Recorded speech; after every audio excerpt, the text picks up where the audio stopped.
ดีพี่น้อง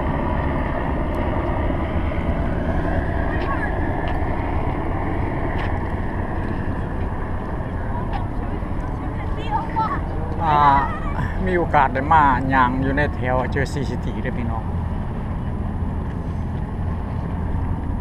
อันนี้แม่น้ำฮัดสันฝากด้านแม่นั่นนครนายกสมเฮา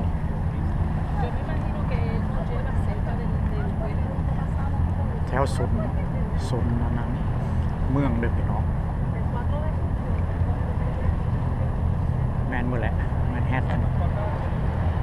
คือตั้งเรือเป็นไปไกลหลายแม่ก็น้ำตัวนี้เนี่ยครึ่งนึงมันของรัฐนิวเจอร์ซีย์ข้างหน้าครึ่งนึงมันของรัฐนิวยอร์กนี่ตึกฝั่งนี่สายมือเขานี่แม่นของนิวเจอร์ซีย์ด้วย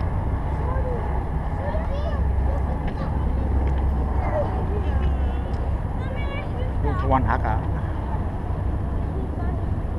มายางลินฮักมาเด้อขี่รถไฟมา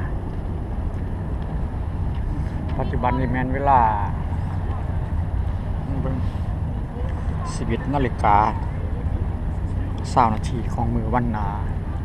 นศุกร์วันที่25เนาะพี่น้องเนาะพฤศจิกายน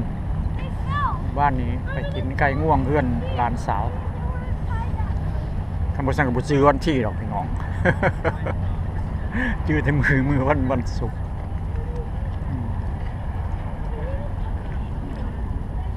ลุงคนที่หายางต่อคนเด้อพี่น้องเด้อยางต่อยางหลีนี่แม่นยางเบิดมือละยางสั้นซะ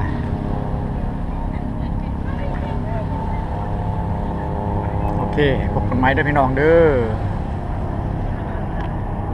สบายดีเสียงดังนี่เมืองฝ่ายมันเสียงเครื่องบิน